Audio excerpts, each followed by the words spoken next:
Hi friends, welcome to MVS online academy.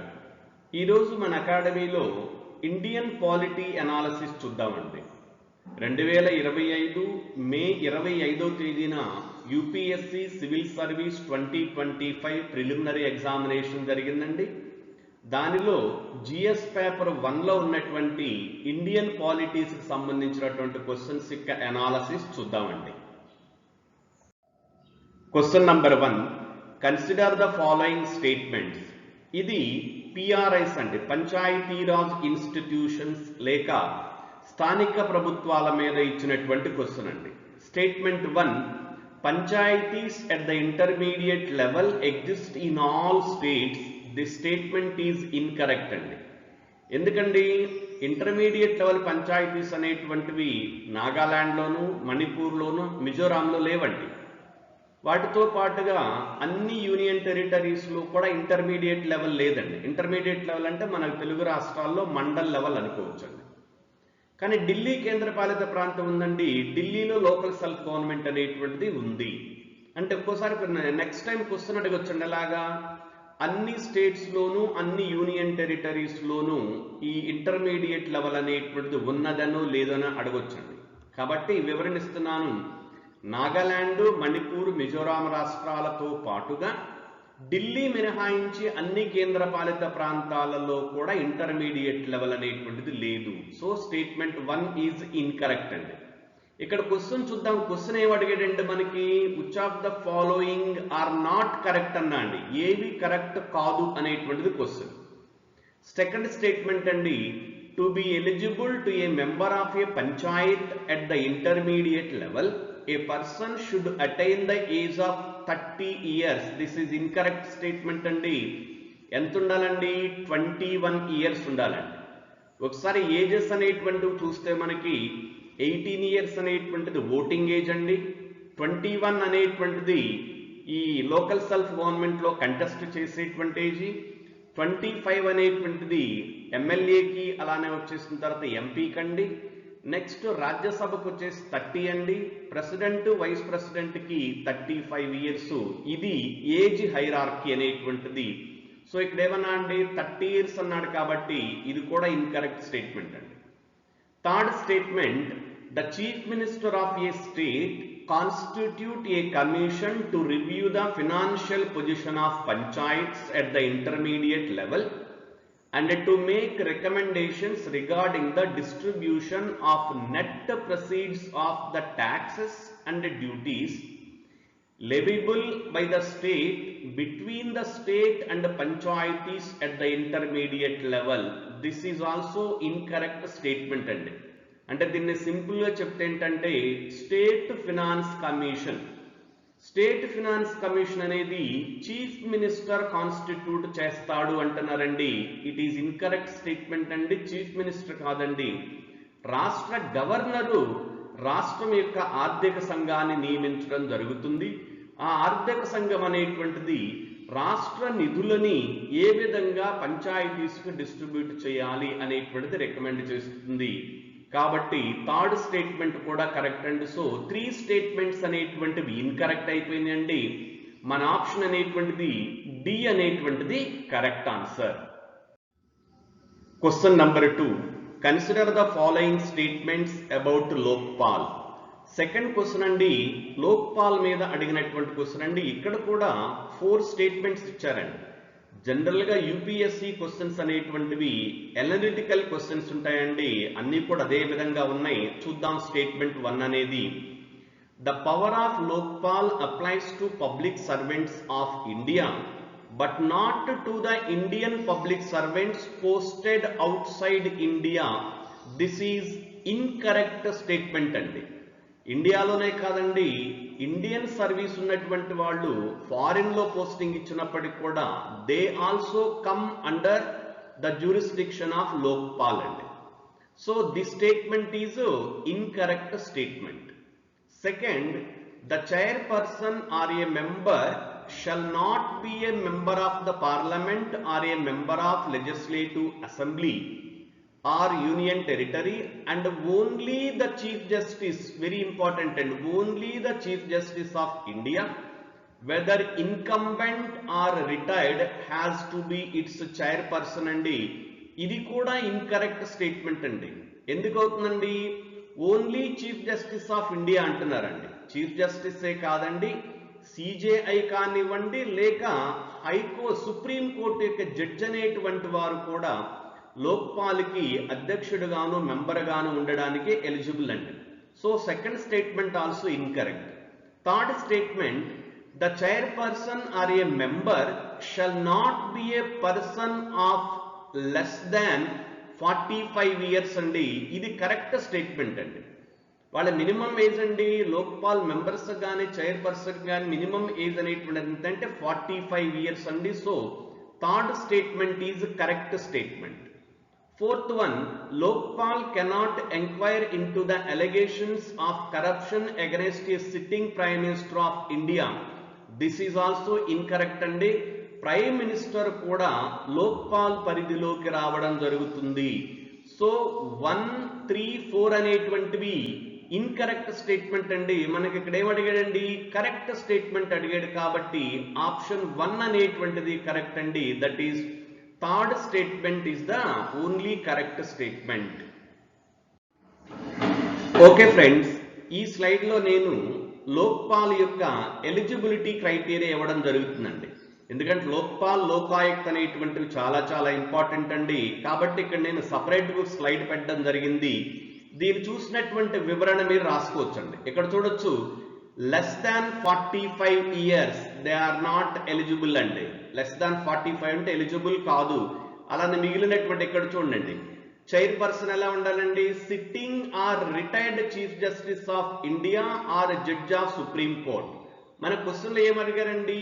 Only CJI అన్నారండి. కాబట్టి ఆ స్టేట్మెంట్ అనేటువంటిది ఇన్కరెక్ట్ కావడం జరుగుతుంది. నెక్స్ట్ అండి, క్వశ్చన్ నెంబర్ 3 అండి. Consider the following statements with regard to pardoning powers of the president of India. ఈ question అండి ప్రెసిడెంట్ యొక్క క్షమాభిక్ష అధికారాల మీద అడిగినటువంటి క్వశ్చన్ అండి. చూద్దాం అదేంటనేటువంటిది. స్టేట్మెంట్ 1 అండి, the exercise of this power by the president can be subjected to limited judicial review. ఇక్కడ కీ టర్మ్ అండి limited judicial review. Yes, this statement is correct statement అండి. నేను తర్వాత చెప్తాను మీకు ఏంటి లిమిటెడ్ జుడిషియల్ రివ్యూ అనేటువంటిది.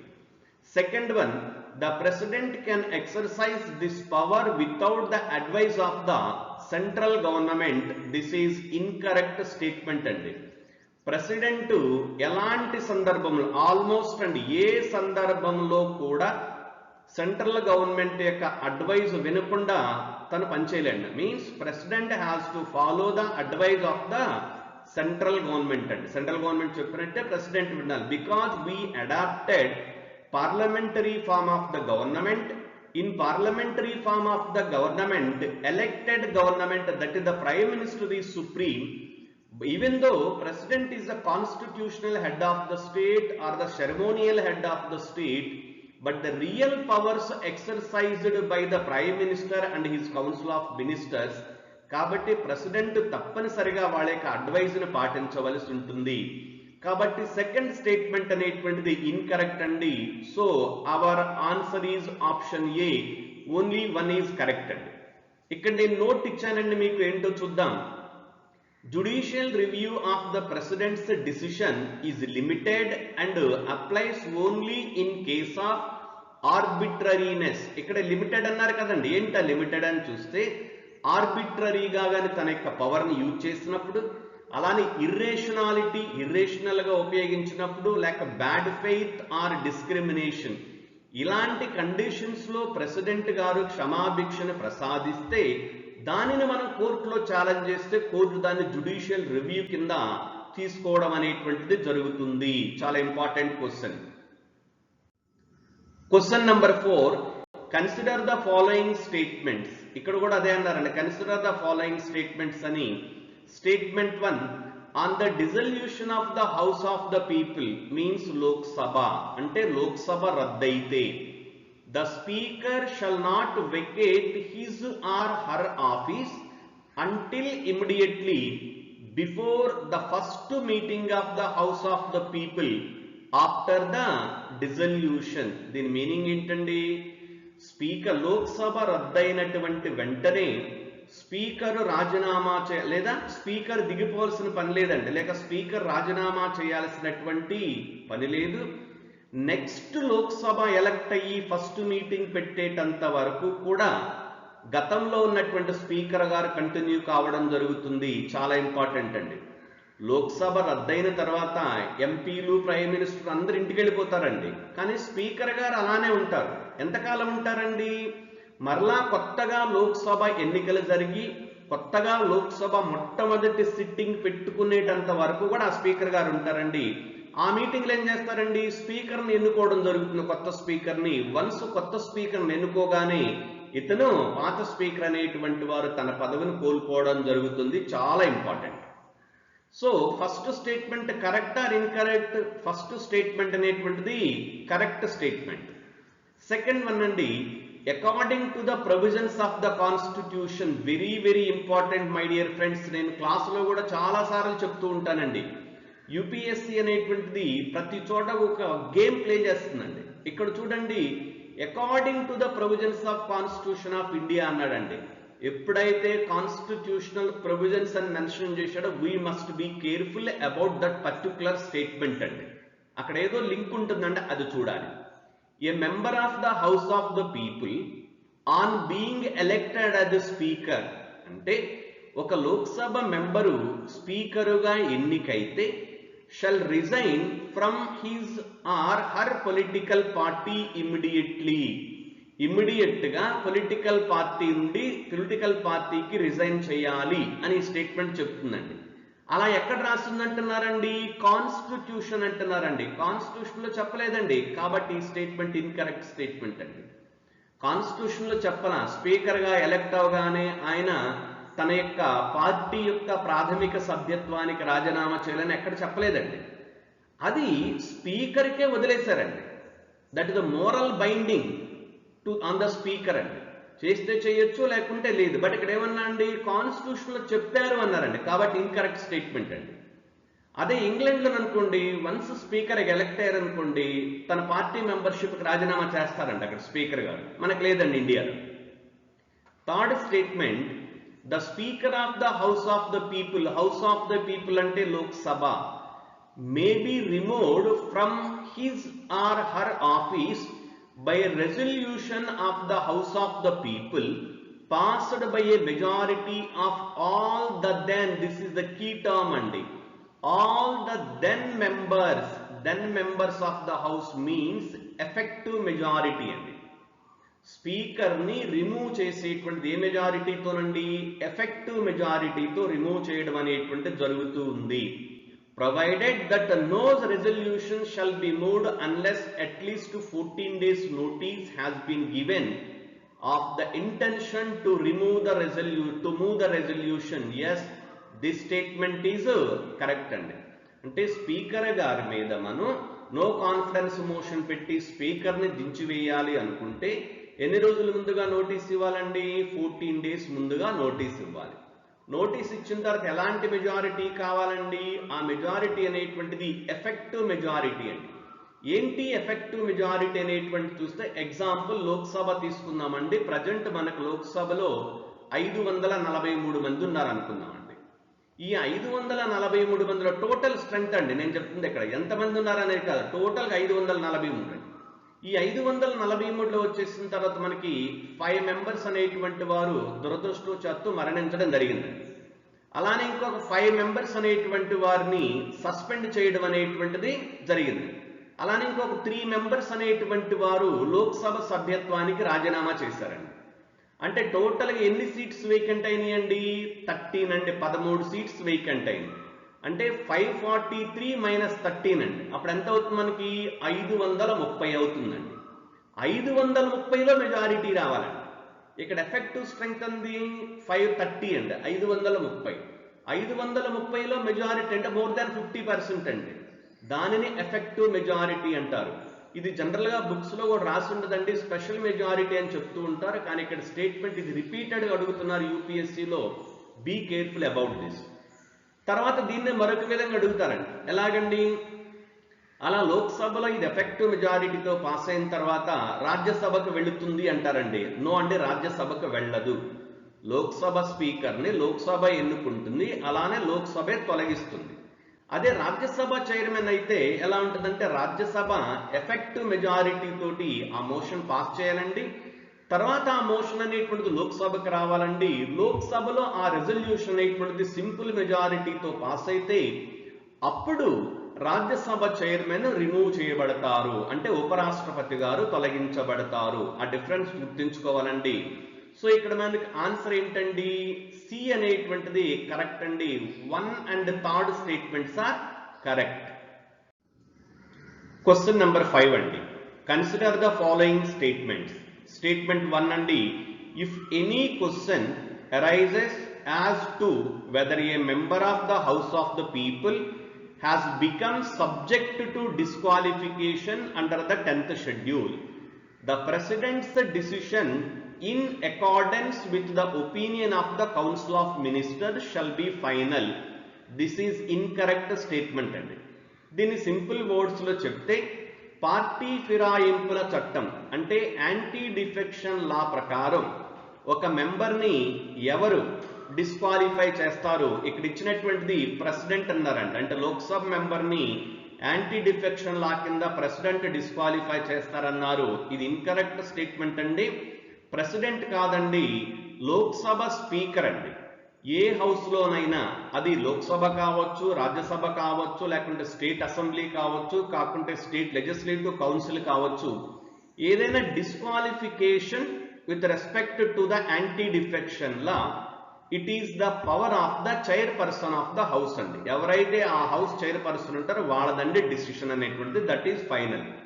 బట్ ఇక్కడ వన్ మోర్ థింగ్ ఏంటంటే వాళ్ళ డిసిషన్ ఎంత టైంలో తీసుకోవాలనేది చెప్పలేదండి కాన్స్టిట్యూషన్లో టైం లిమిట్ ఇప్పుడు లేదండి.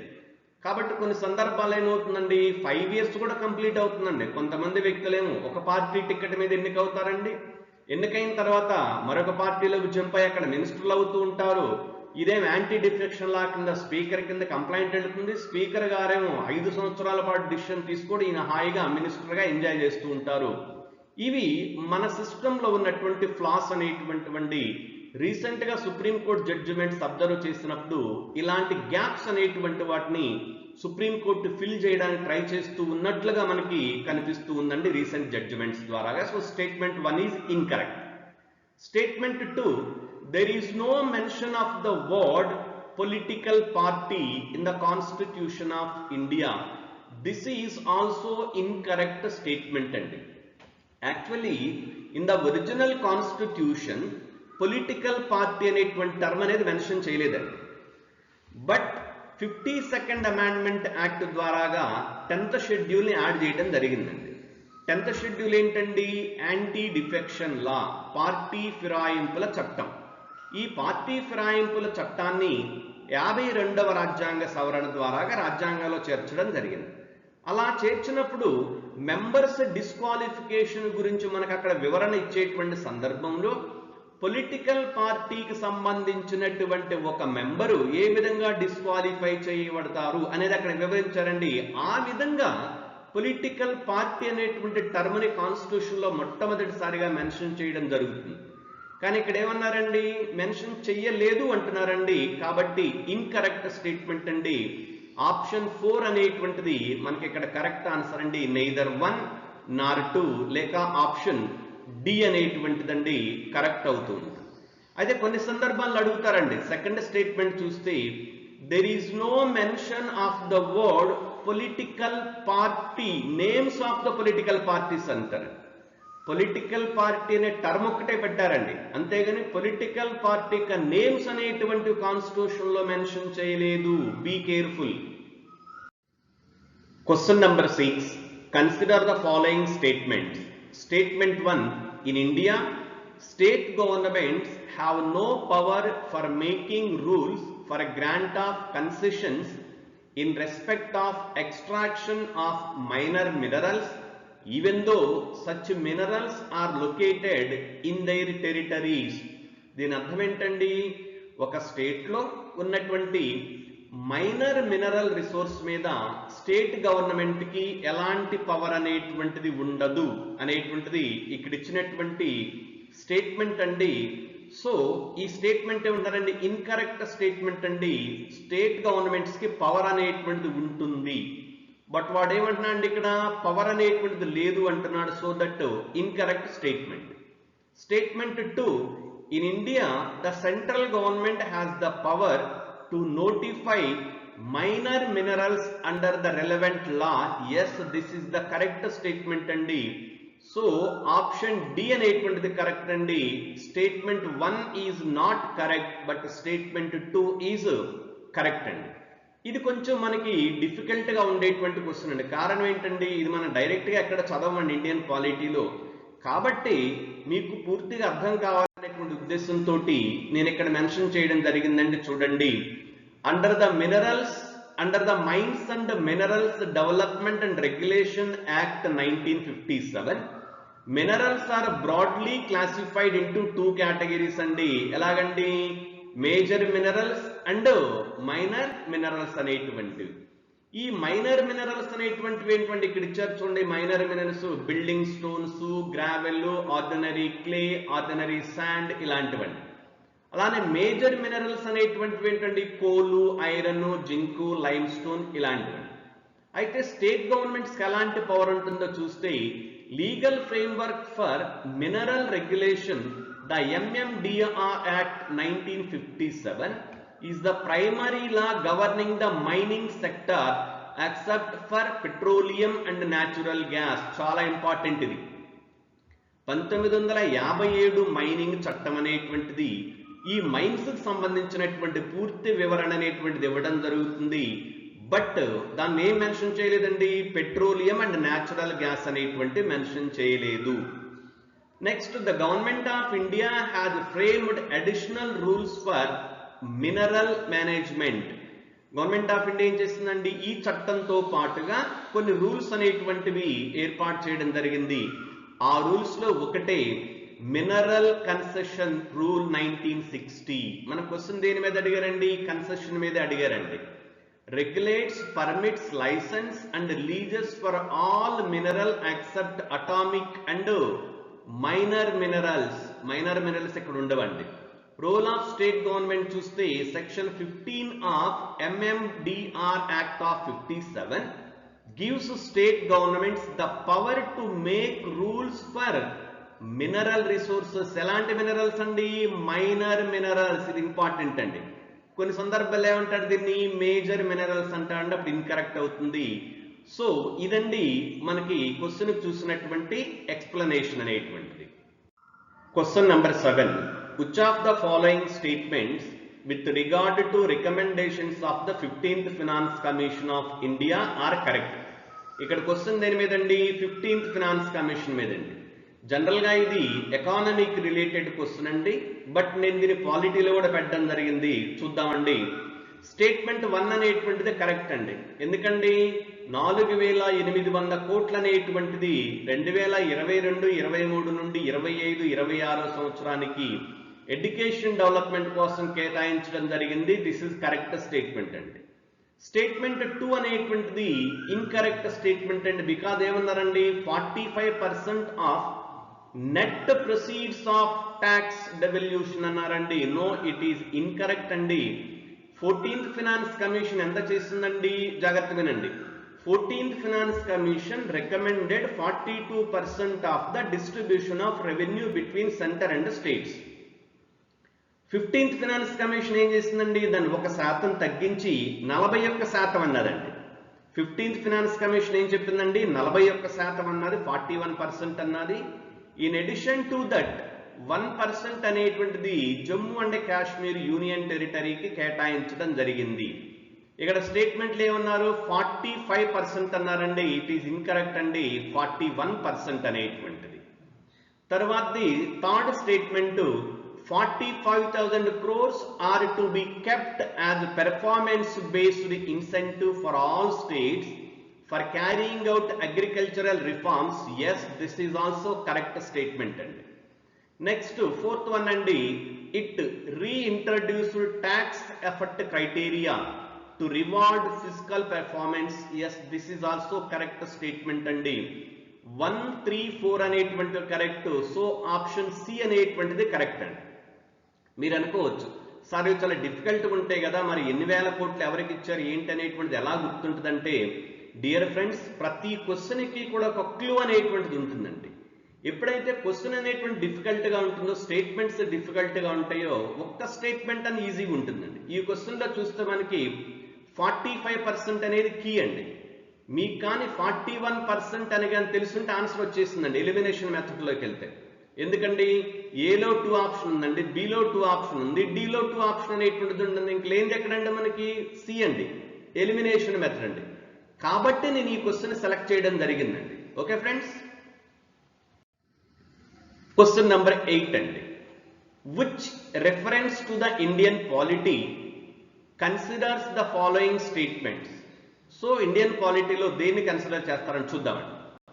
an ఆర్డినెన్స్, ఈ క్వశ్చన్ దేని మీద అడిగారండి, ఆర్డినెన్స్ మీద అడగడం జరుగుతుంది.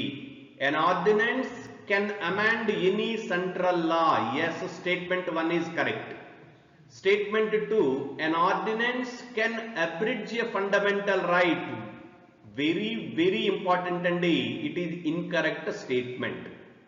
ఆర్డినెన్స్ అనేటువంటిది ఒక చట్టాన్ని సస్పెండ్ చేయగలదు, అలానే ఒక చట్టాన్ని ఎక్స్టెండ్ చేయగలుగుతూ ఉంటుంది, ఒక చట్టాన్ని అమెండ్ చేయగలుగుతుందండి. కానీ ఆర్డినెన్స్ అనేటువంటిది ఫండమెంటల్ రైట్స్ని తీసివేయలేదు, అలానే ఆర్డినెన్స్ అనేటువంటిది రాజ్యాంగ సవరణ కూడా చేయలేదు. చాలా జాగ్రత్తగా ఉండాలండి. ఆర్డినెన్స్ అనేటువంటిది ఫండమెంటల్ రైట్స్ని కదిలించలేదండి, అలానే కాన్స్టిట్యూషనల్ అమెండ్మెంట్ కూడా చేయలేదు. Third statement, an ordinance can come into force ఎప్పటి నుంచండి, from a back date. Yes, this is also correct అండి. ఆర్డినెన్స్ అనేటువంటిది రెట్రాస్పెక్టివ్ గా కూడా ఉండొచ్చు అండి, అంటే బ్యాక్ డేట్ నుండి కూడా ఇంప్లిమెంటేషన్లోకి రావచ్చు. సో 1 and 3 అనేటువంటి కరెక్ట్ అండి. సో ఆప్షన్ సి అనేటువంటిది correct statement. Question number 9, consider the following pairs. ఇక్కడ 2 పెయిర్స్ ఇచ్చారండి. స్టేట్ అలానే దాని గురించినటువంటి డిస్క్రిప్షన్ అనేటువంటిది ఇవ్వడం జరిగింది. అరుణాచల్ ప్రదేశ్ అండి.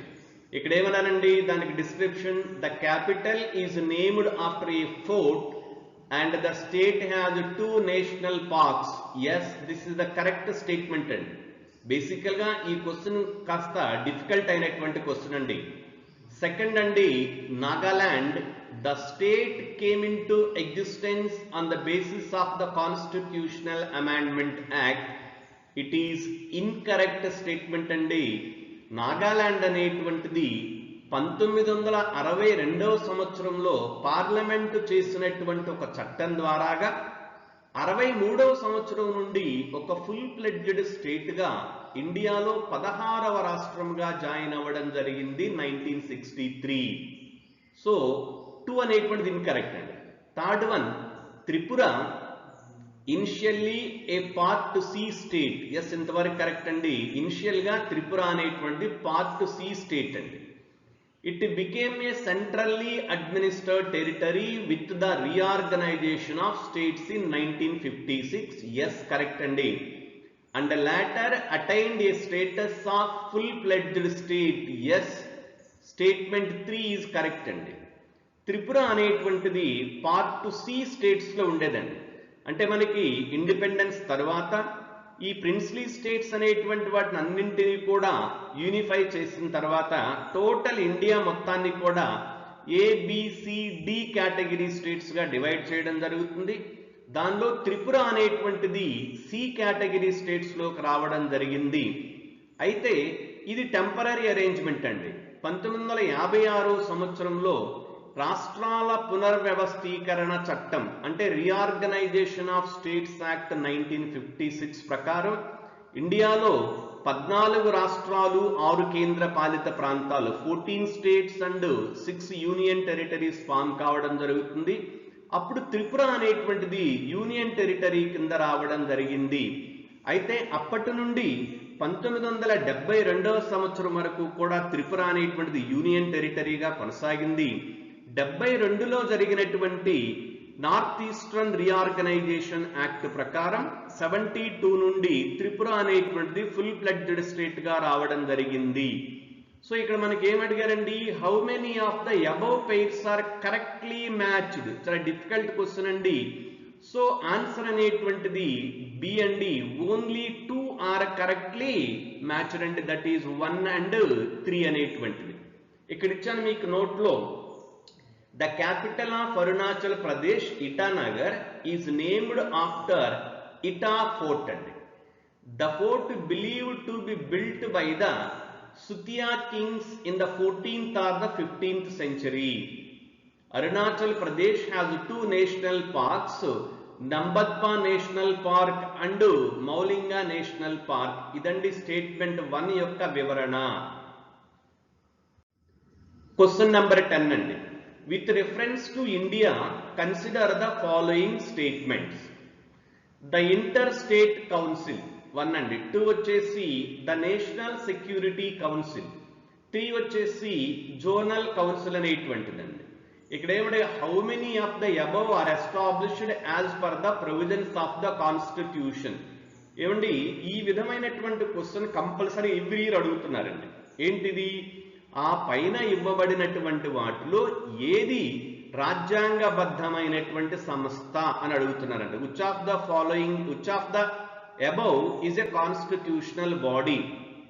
ఆన్సర్ చూస్తే మనకి ఓన్లీ 1 అనేటువంటిదే కరెక్ట్ అండి.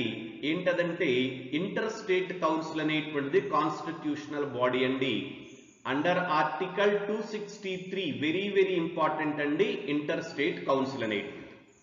రెండవది the national security council, it is not a constitutional body అండి. ఇక్కడ ఇచ్చాను నేను, a cabinet resolution in 1998 officially notified the establishment of National Security Council with the National Security Advisor as its head అండి. ఇప్పుడు national security advisor ఉన్నారండి, ఎవరండి, అజిత్ దోవల్ ఉన్నారండి. ఈ రీసెంట్ గా జరుగుతున్నటువంటి ఈ పాకిస్తాన్ ఇండియా కాన్ఫ్లిక్ట్ లో చూస్తే అజిత్ దోయల్ గారు చాలా కీ రోల్ ప్లే చేస్తూ ఉన్నారండి. ఆయన అడ్వైజర్ అండి, national security adviser. It is not a constitutional body as well as it is not a statutory body. It is simply an advisory body set up by the resolution of the cabinet. Third one అండి, zonal councils అనేటువంటివి ఇవి statutory bodies అండి. ఇక్కడ ఇచ్చాను, zonal councils are statutory bodies established by the states reorganisation act of 1956. దీని గురించినటువంటిది zonal council గురించినటువంటిది, inter state council గురించినటువంటి డీటెయిల్డ్ ఇన్ఫర్మేషన్ అనేటువంటిది మన వీడియోలో పెట్టడం జరిగిందండి, అవి మీరు చూసుకోవచ్చండి. క్వశ్చన్ నంబర్ 11 అండి, consider the following statements. Statement 1 అండి, the constitution of India explicitly mentions that in certain states the governor of the state acts in his or her own discretionary. Yes, correct and constitution provided constitutional discretionary powers to the governor and governor ki రాజ్యాంగబద్ధమైనటువంటి విచక్షణాధికారాలను రాజ్యాంగమే కల్పించడం జరిగింది.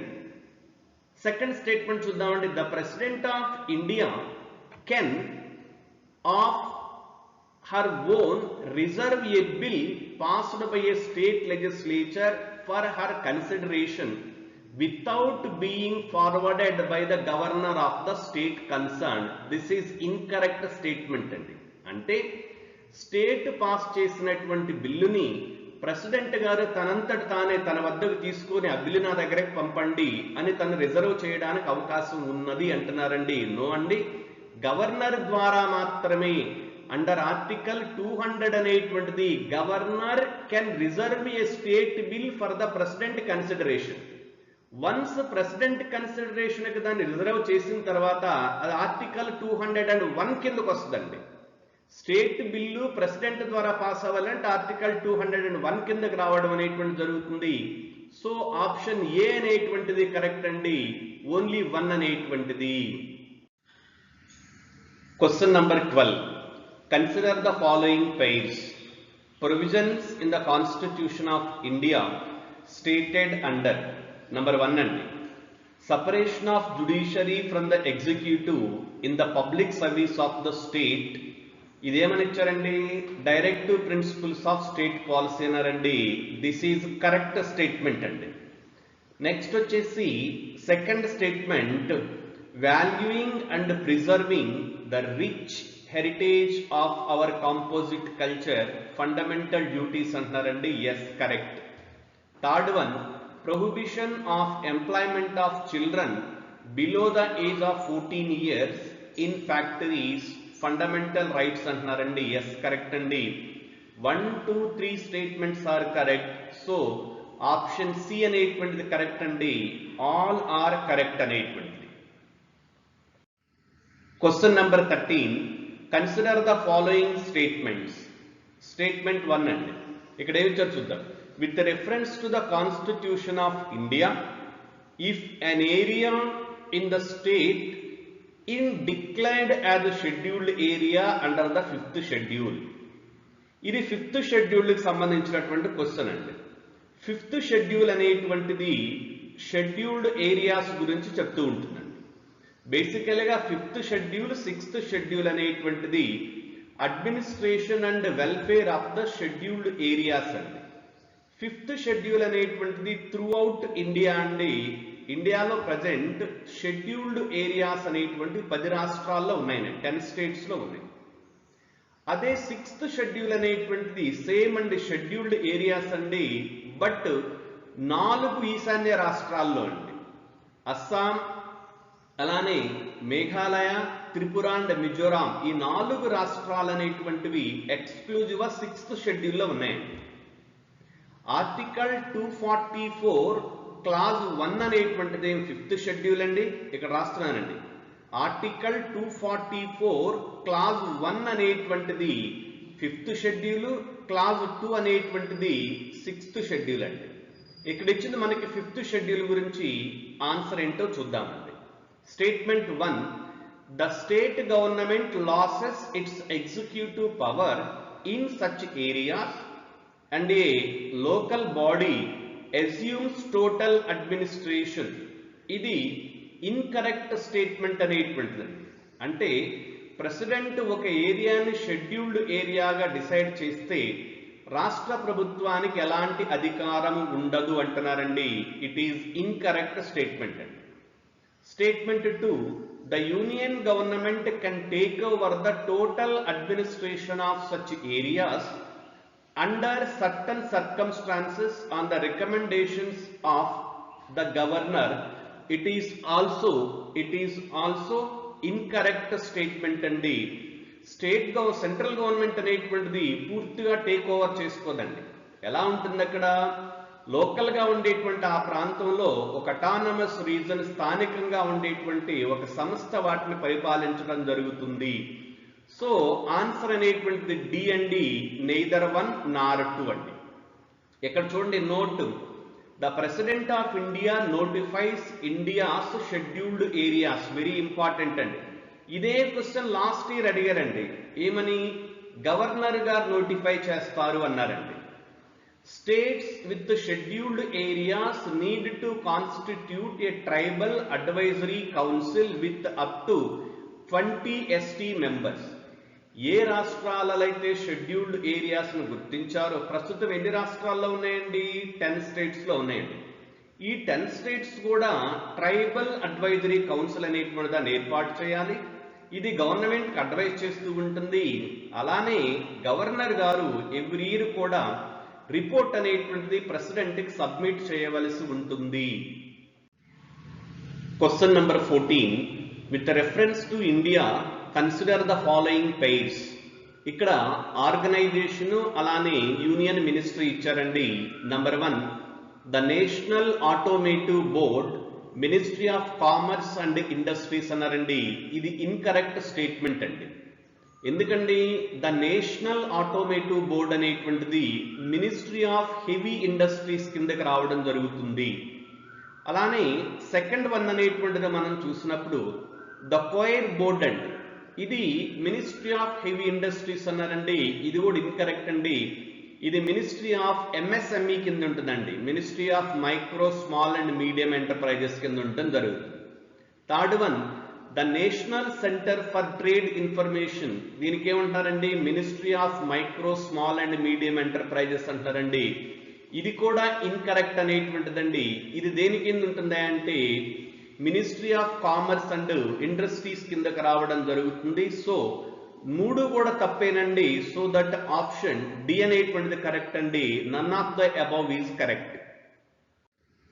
Question number 15. Consider the following subjects under the Constitution of India. List 1, Union list in the 7th schedule. Number 2, extent of the executive powers of the state. Number 3, conditions of the governor's office. ఇక్కడ 3 ఇచ్చారండి. దాని గురించినటువంటి continuation ఇక్కడ ఇచ్చారు. For a constitutional amendment with respect to which of the above ratification by the legislatures of not less than 1/2 of the states is required before presenting the bill to the President of India for assent. ఇక్కడ మూడు ఇచ్చారండి. Union list, అలానే executive powers, governor office.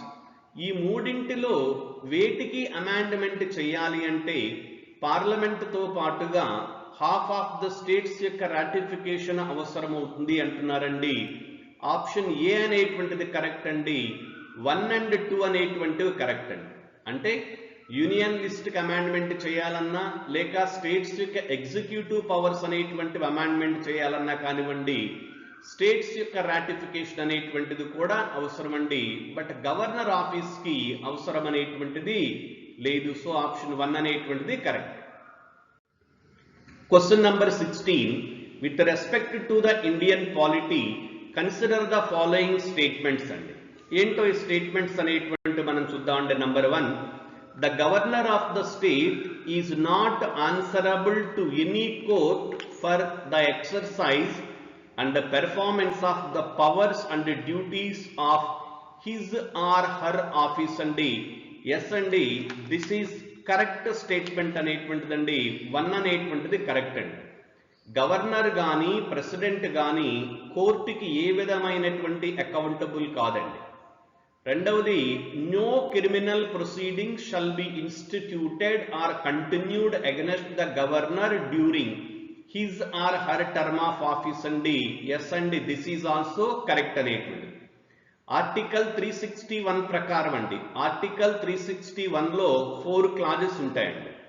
Clause 1 ప్రకారం, article 361 clause 1 ప్రకారం president, governor అనేటువంటి వాళ్ళు కోర్టుకి ఏ విధమైనటువంటి ఆన్సరబుల్ కాదండి. అలానే క్లాజ్ 2 అనేటువంటిది నో క్రిమినల్ కేసెస్ అండి వాళ్ళ మీద. క్లాజ్ 3 అనేటువంటిది నో అరెస్ట్ అండి, వాళ్ళని ఏ విధమైనటువంటి పదవిలో ఉండగా అరెస్ట్ చేయకూడదు. అలానే 4వది అనేటువంటి చూస్తే ఒకవేళ వాళ్ళ మీద ప్రెసిడెంట్ మీద కానివ్వండి, గవర్నర్ మీద కానివ్వండి సివిల్ కేసు పెట్టాలి అంటే అది కూడా ఆర్టికల్ 361 క్లాజ్ 4 ప్రకారం అండి 2 నెలల ముందుగా నోటీస్ ఇవ్వాలండి. అలానే ఆ సివిల్ కేసు కూడా వాళ్ళ యొక్క అఫీషియల్ వర్క్కి సంబంధించి పెట్టలేమండి, కేవలం వారి యొక్క పర్సనల్ కెపాసిటీ మీదే పెట్టవలసి ఉంటుంది. చాలా చాలా ఇంపార్టెంట్ అనేటువంటిది. అలానే థర్డ్ స్టేట్మెంట్ అండి, members of the state legislature are not liable to any proceedings in any court in respect of anything said with in the house. Yes, this is also correct అండి. అంటే ఎంపీలు కానీ ఎమ్మెల్యేలు కానివ్వండి, వారు సభలో మాట్లాడినటువంటి వాటికి కోర్టులో ఎలాంటి జవాబుదారీతనం వహించాల్సిన పని లేదు. ఎస్ అంటే కరెక్ట్ అండి. దీనిని ఏమంటారా అంటే ఇమ్యూనిటీ, మినహాయింపు అనేటువంటిది.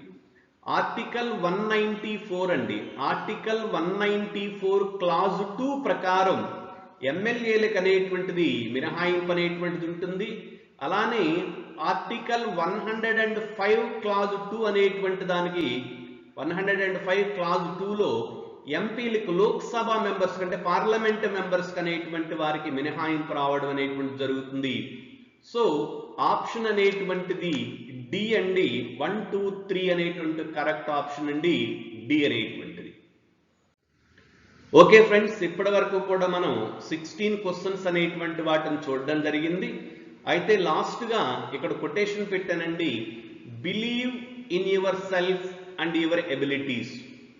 With hard work and perseverance, you can overcome any obstacle on your path to UPSC success.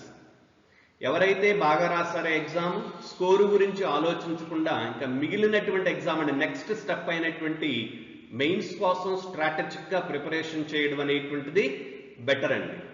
Mains examination కానివ్వండి, అలానే ఇంటర్వ్యూకి సంబంధించి మీకు ఎలాంటి గైడ్ లైన్స్ కావాలన్నా, మెంటార్షిప్ కన్నా కావాలన్నప్పటికి కూడా నేను అందించడానికి రెడీగా ఉన్నానండి. With all my experience I will support to you further next 2 levels, which is mains and as well as the personality test. I will support morally, intellectually to some extent that will helpful to you to overcome this obstacle and reach the final step, and which is the best step in your life. By saying this, I wish you all the best for the next coming examinations. Anybody wants mentorship or any guideline suggestions for the UPSC examination, please message me in our videos. I will respond to you in future. If possible, I will available with my mobile number as well. Once again, I wish you all the best for the mains examination. Thank you.